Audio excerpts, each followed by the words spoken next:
Of the 2027 elections. In every election cycle, the politics of zoning play a significant role in who becomes the candidate of a political party.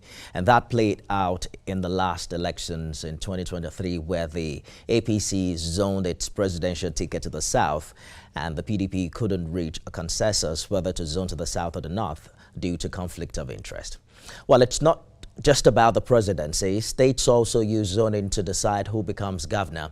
But zoning itself isn't in Nigeria's constitution. It's just a tradition, some sort of a political agreement of some sort. But how zoning, how has it helped Nigerians, right? And how has it made life better? Or is it just about grabbing power? Joining me in the studio is communications consultant and convener Ogun West Initiative, Bolaji Adeniji. So Adeniji, thanks for joining us on the program. Yeah, good evening. It's a pleasure to be here this evening. Glad to have you join us. So you've been all about supporting the need to zone the next governorship in Ogun State to Ogun West. Yes. And I just have to state that very clearly, that that's why you're here, right? But I'd like us to look at the concept of zoning itself, because the argument has been that zoning ensures equity. But critics say it promotes mediocrity, because what we see is parties prioritizing region over competence. Some will say, superior ideas should get more precedence over trying to guilt trip other zones. How do you react? Well, first off, it's within the right of those who feel that it's good to zone positions so that every component part of every geographical location, every ethnic or sub-ethnic divisions in that location should have opportunity to enjoy all the God-given privileges under God in that environment, and that includes power. And so those who think that is right are entitled to their opinion, and it's valid. And those who also propagate the fact that when you begin to zone, you are probably eliminating meritocracy, or you by that action you limit capacity and competence to a particular place, and then you deny the benefit of having the best man in per time. But whichever we look at it, for a nation like Nigeria, whereby the fabrics of our nation, is not yet sewn together, and if we look at the history of how we have metamorphosed, we are not yet at that level whereby we can begin to say, let the best man emerge. And the truth is, if you look at every component part at the level, at the national level or at the subnational level, there are people, every part, every state. We're not yet there, or we missed our ways. Because I will take you back to some 30 years ago, yes, when we had a Muslim ticket. Absolutely. And the emphasis wasn't on religion. It wasn't on. 30 years after, we had a big problem when the APC gave us a Muslim ticket. Some say that what has happened over the years is that Nigerians have become more polarized along ethnic and religious stands, which makes it difficult for meritocracy to have its way in leadership. You're absolutely correct. We moved forward when we got to that point in 1993, whereby it didn't matter who the candidates were in terms of their religion or where they came from. Nigerians just wanted good governance, and they thought these people could do it, and they went to vote. Yeah. But moving forward, we have regressed in terms of building a national consensus, in terms of forging a more unified nation. And everybody agrees that Nigeria has never been this divided. And we saw that culminate in the outset of the 2023 elections, whereby it was like Nigerians were just so divided. And so that is that. But the truth is, every component part of Nigerians has requisite competencies, the people who could do the job of governance. If you come to the subnationals in the state, most states have 3 senatorial districts. And I know for sure that every senatorial district in every state also has people, the people with capacity, with competence to do the job of governance. And so it wouldn't matter where such a person comes from. For those who argue for zoning, it is so because of having gotten to this point where we are in Nigeria today, whereby we have not evolved in our democracy, whereby the leadership recruitment process is so seamless, is meritorious, that those who are really popular and are loved by the parties or by communities emerge. So we still have a tele-guided democracy whereby it answers to the dictates and the whims and caprices of those who control power centers, either at the political party level or the community level. And so if that be the case, it will take almost donkey years or forever for some component part to become president of Nigeria, for instance, or become governor of a state, for instance. My thinking is that, yes, will it matter where the president or the governor comes from if he's a good leader that caters to the needs of everyone? It wouldn't matter where any leader comes from, so long as coming to deliver on the dividends of democracy as enshrined in the Constitution of the Federal Republic of Nigeria. Governance, Section 14.2 says the primary purpose of governance shall be security and welfare of the people. So long you meet that constitutional rule, where you come from becomes irrelevant. But because successive administration at national and subnational levels have failed Nigerians, that's why every component part begin to say, okay, let's fight for ourselves. For selfish reasons. Let's take care of our own personal interests. That is a major issue. But again, we just have to look at the way to balance power and make sure that everybody has a sense of belonging in terms of equity. That's where those who argue for zoning and zoning and all that, suffice. So let us take this conversation to Ogun State. Ogun has 3 senatorial districts: Central, West, and East. And East, right? Okay, so, and we're hearing that Ogun West hasn't produced a governor since 1976. But is zoning the only reason? Because there are also conversations around internal disunity or even weak political structures, a situation where we've seen in the past, in the election before the last, where 2 Ogun West candidates had more votes than the person who eventually became governor. Do you blame that on Central and the South? Well, it may be unfair to wholly ascribe the failure of Ogun West to produce a governor in almost 50 years to the fact that they have not zoned it to Ogun West. No. Or to say it has been externally propelled. But if you look at the all nuances and all the factors, the existential realities around why Ogun West has not produced the governor, it is not just because of unity. See, disunity, lack of common purpose, is a cliche that have been dumped on the head of Ogun West by those people who have, unwittingly conspired to deny that zone. Let me give you a clear example. There's no point in time in Ogun State whereby, for example, the 2 senatorial districts that have produced the governor, the Central and the East, that they have not had multiple candidates of their own stock coming to the polls. And so that is not peculiar to Ogun West. But what they call disunity is a situation whereby when Ogun West, at every election turn, brings forth its best foot in a political party, and then you begin to have some other power centers outside of the state in trying to expand their own political fiefdom, identify somebody in that same Ogun West, put structures behind the person or put resources, and then you have multiple candidates. And then you now see that 2 Ogun West candidates have good numbers at the election, and then somebody from another senatorial district just edges them out marginally. And so this scenario has played itself out 2-3 times. So do you need zoning to solve that problem? You see, we are not in Ogun West today. The people of Ogun West are not asking for zoning, because that's, after all, the prerogative of political parties. If they take a decision, the APC, the PDP, Labour, SDP, whatever party it is, if they take a decision that, look, we want to zone the governorship ticket of our party to a particular zone of the state, it is their prerogative. Maybe they feel that in the spirit of equity, fairness, and justice, that these people deserve this, and we want to do that. That is fair. But Ogun West is not asking for this on the platform of zoning alone. It's asking for this as a way to ensure emancipation, because there's a dimension to this conversation that is now raising up this agitation more profoundly this time around.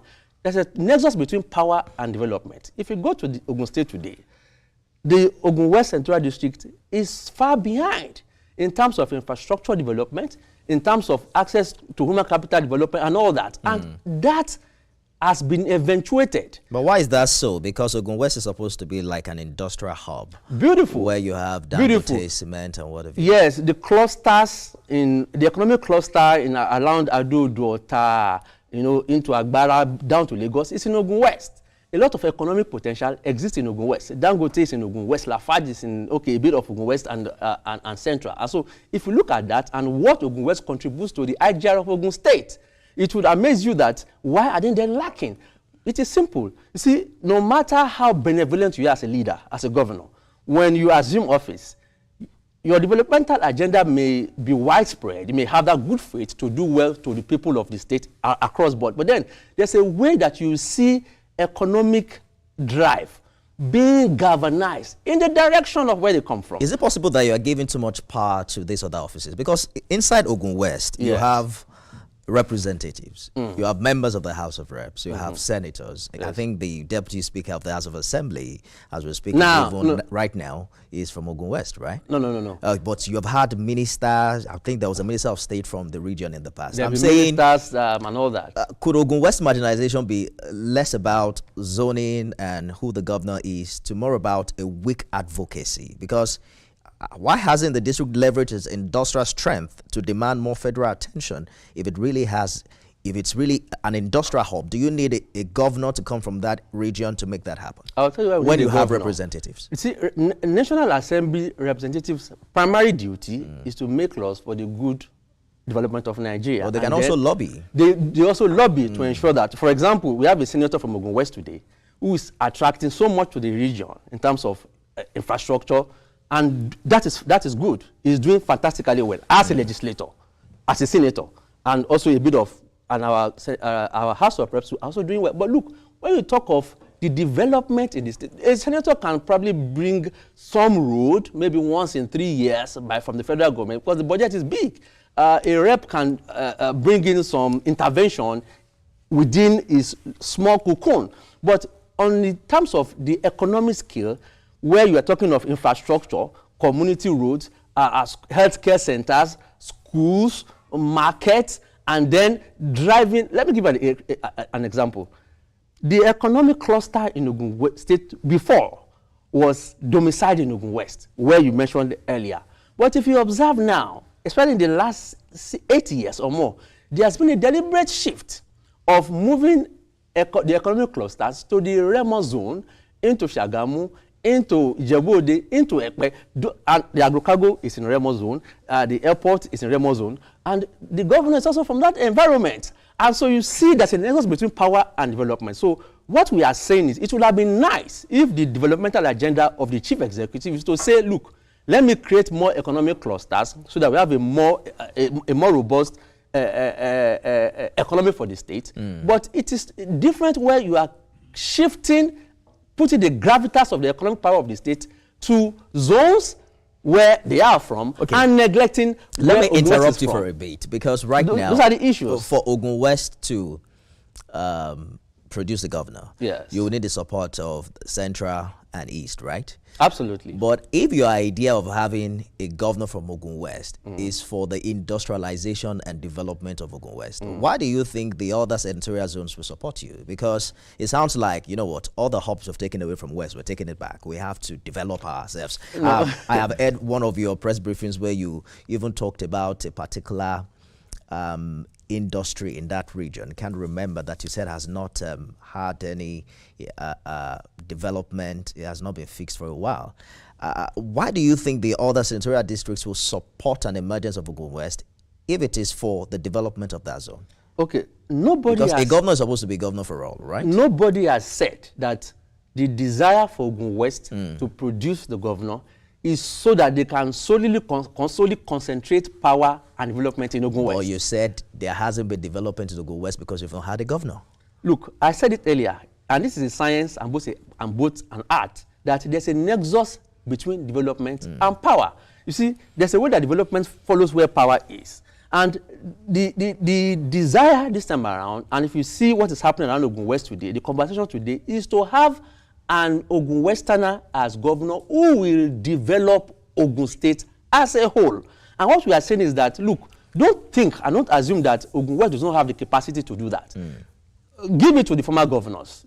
Former Governor Benga Daniel, Bikunle Amosun, and the current governor. They have done well. They have been able to do development as they know across the state. But it is not also rocket science to know that whilst they were there, there was a way that development a bit gravitated more to where they are. For example, I could say as an investor, okay, the governor is from so area. I want to go and build something around that environment.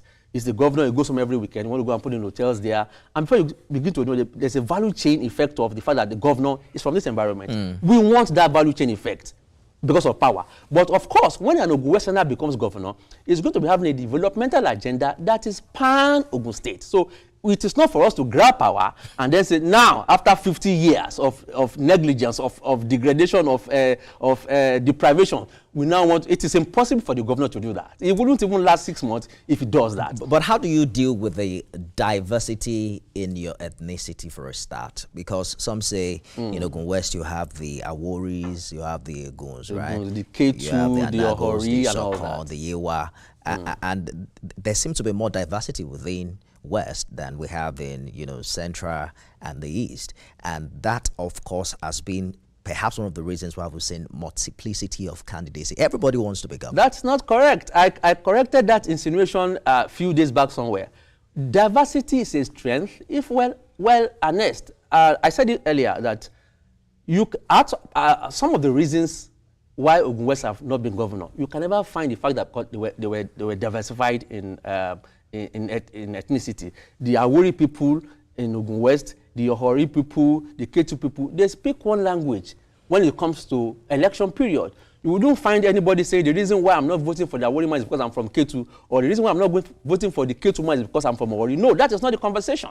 It's like Nigeria. It's like saying the reason why Nigeria has had an arrested development or that we have not moved forward in terms of our search for nationhood is because there's over 250 sub-ethnic groups and maybe 3, 4, 5, 7 major ethnic groups. In fact, there is strength in diversity if well harnessed. And if you go around Ogun West today, from Ota to Imeko to Diroko to Ipokia to Yewa South to Ilaro, the conversation is about we need this thing. And they're having that consensus now. Is it possible that you're over-coloring this unity? Because the senator you talked about, there are people who said maybe he's not originally from Ogun West, that he can become senator from Ogun West, but they won't allow him to become governor because they doubt whether he's actually from the region. I'm sure you've had conversations We've like heard that. You see, what you want, if what you want is what I want, and if what I want is what you want, then I'll go out of my way to ensure that I will bring any narrative that precludes you from that competition. And that's what has happened to the senator from Ogun West. He's from Ogun West. Nobody has doubted it. People have gone to court. They feel they couldn't prove it. So if you think that the senator is not from Ogun West, come out and say it. Bring up your strong point. And don't forget that in this same Lagos State, a number of people came from different parts of Nigeria. They grew up in Lagos State and they served in Lagos State. Was in another state before. Rauf Aregbesola was in the state before. The current Minister of Finance still served in Lagos State. A number of them, ditto for the senator from Ogun West. He also served in Lagos State. And at a point, okay, I'm from a state. That's my original state. So let me get back in there and then try to see if I can use the privileges that I have to forum development. So within the region? Is there a forum within the region trying to get all these different voices together to support an Ogun West governor? That is the beautiful thing that is happening now. All we have been discussing before now has been the issues around why Ogun West have not gained the ultimate political ascendancy. But now there's a paradigm shift in Ogun West today. The political class, the traditional class, the intelligentsia, and the youth are now speaking with one voice. All right. Our brightest political prospects are now talking among themselves. Look, we cannot continue to do the same thing and expect a different result. Hopefully before now, you can see that today Ogun West is bubbling and the people are more excited. And let me tell you this, the desire for Ogun West to become governor is now a popular demand in Ogun State, no longer a sectional agenda. We have to go now. Hopefully you can eventually decide on a single candidate. Ultimately, that will happen. If Ogun West gets the governorship, yes, but fails to transform the district, then perhaps we would have been able to prove that the problem was never with zoning, but with leadership. Well, we'll be back here to come back. Exactly the point I was going to make. That eventually, if you get the governor, maybe we'll have this conversation again. Absolutely. You can be so sure of that. And I think we are getting it for 2027. Thank you so much for your contribution. It's a pleasure to be here. Bolaji Adeniji, communications consultant, convener, Ogun West Initiative, has been my guest on the show today. Well, that's our show today, everyone. Thanks for being a part of it. We're back next week with another exciting edition. I am Nifemi Ogutu. You can watch it again at midnight and at 6 a.m. tomorrow.